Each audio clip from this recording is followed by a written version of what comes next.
say no to the shouting ban. Now you may be thinking, what shouting ban? I haven't heard about this. Well, let me tell you, the smacking ban was just the start.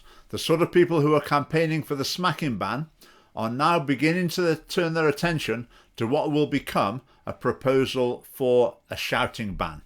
And when that arrives in the Scottish Parliament, well, I think it will pass without any problem at all. You heard it here first. A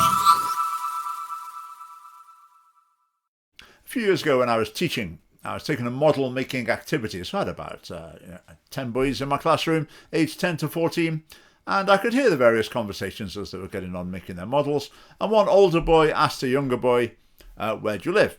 So the younger boy told him which area of Edinburgh he lived in. And the older young gentleman replied by saying, that's where all the prostitutes are. Your mum must be a real munter. By which he meant, obviously, your dad has chosen to locate the family in the vicinity of prostitutes so he can avail himself of their services in preference to having sex with your mum because she's so ugly. Now, I was furious. And the boy who said that, he knew immediately that I was furious because I flared up at him. I didn't have to. I could have maintained perfect equanimity if I'd wanted to, could remain perfectly calm. But I thought, no, that wasn't appropriate. He needs to realise just how outrageous that was. So I expressed a bit of outrage. Let's put it that way. How dare you apologise immediately, etc., etc. Now, I think he needs to realise that that's the sort of response that people will naturally have to saying things like that. If he says something like that when he's at work in later life, might well be fired. If he says that to someone in the pub, he might well be punched. So everyone in the classroom at that point, I think, realised that you just don't say things like that. And if you do say them, expect a very strong response immediately.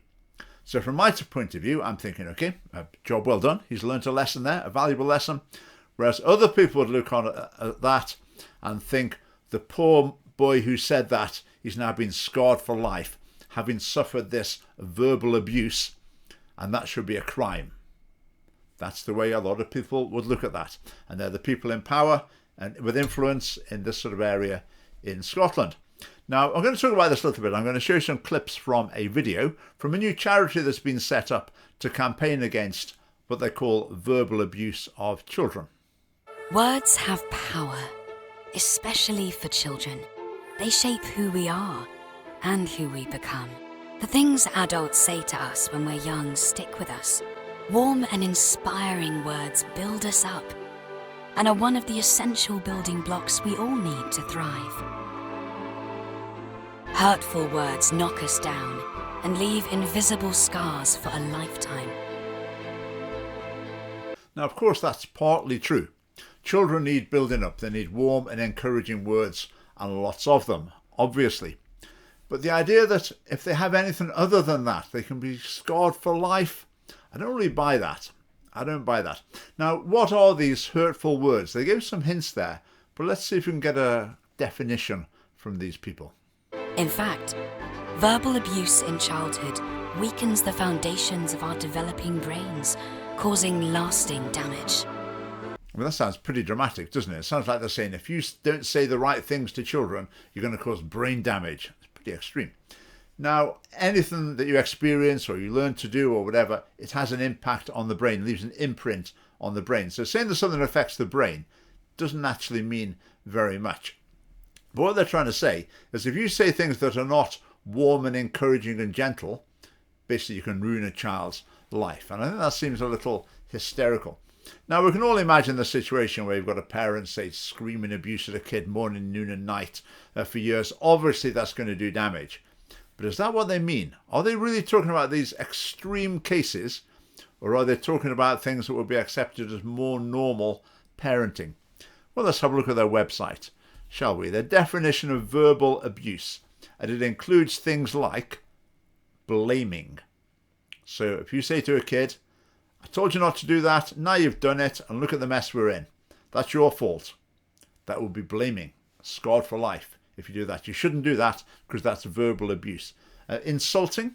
I mean, how bad if you say to a child, oh, come on, that's lazy. You've been lazy here. Is that insulting? Ridiculing. Sometimes just sort of poke fun at children. when they're being unreasonable? Is that normal part of parenting? I mean, how about this one? Part of their definition of verbal abuse. Criticizing. Criticizing is part of their definition of verbal abuse. Name calling, again, like, come on, lazy bones, get and tidy your bedroom. Well, who knows? Threatening. And maybe threatening, the first thing you imagine is someone saying, right, I'm going to smash your face. Where it could actually mean, right, if you don't do that, I've told you 3 times to do that. If you don't do that, then this is what's going to happen. And that would be a threat. So is that included in their definition of threatening? I suspect that it is. And they make it absolutely clear that this is not just about shouting. So obviously it does include shouting. So if you raise your voice or show some sort of anger in your manner, then obviously that's verbal abuse. But it says it can also be quiet and subtle. The tone, the volume, and the facial expression are all part of it. Now, I'm going to talk a little bit in a minute about the Scottish Government's proposed redefinition of child abuse.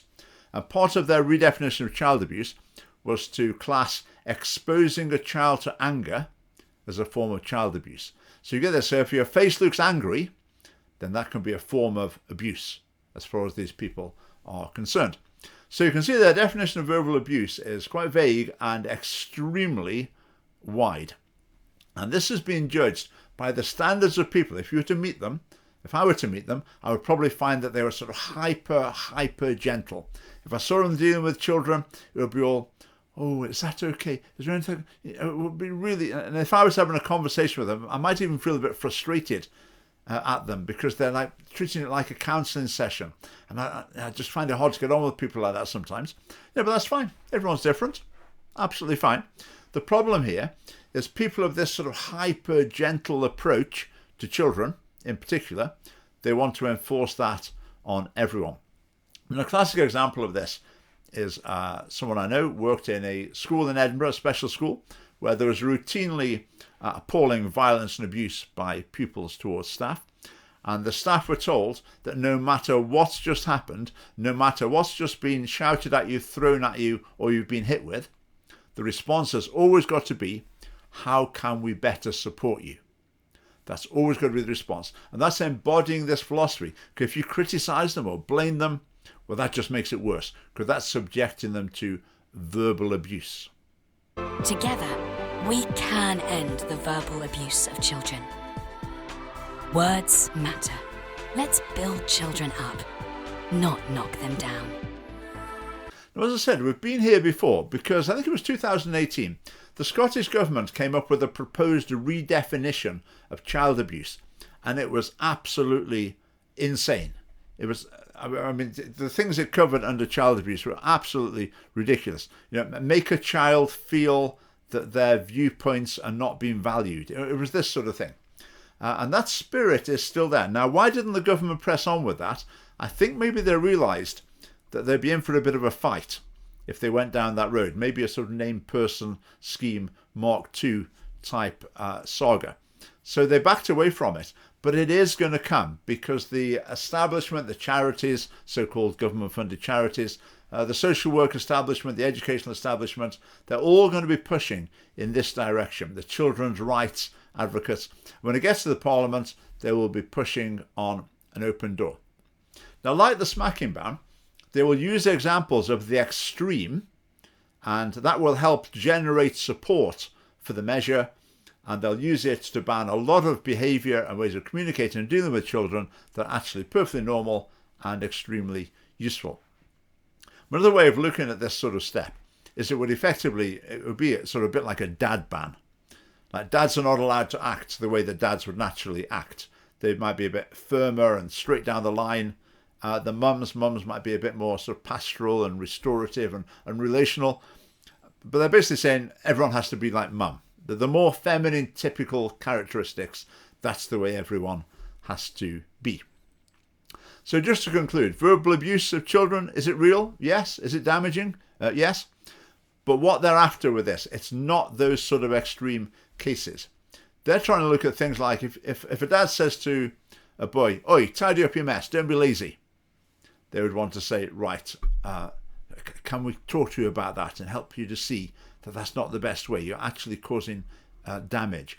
And ultimately, they would want a legal ban on that sort of speaking. Or if a dad says to a son, don't you dare speak to your mother like that. Again, if his face was just a little bit too angry, if the volume was a bit too high, then they would want to see that classed as verbal abuse, in other words, child abuse, in other words, a crime. That's the direction they will push him. And the effects of that will be parents and teachers will be scared to deal with children in the way that would come naturally to them. They'll end up bottling up frustrations as they're dealing with children. They can't deal with them firmly, so they get more and more frustrated, and eventually they will explode.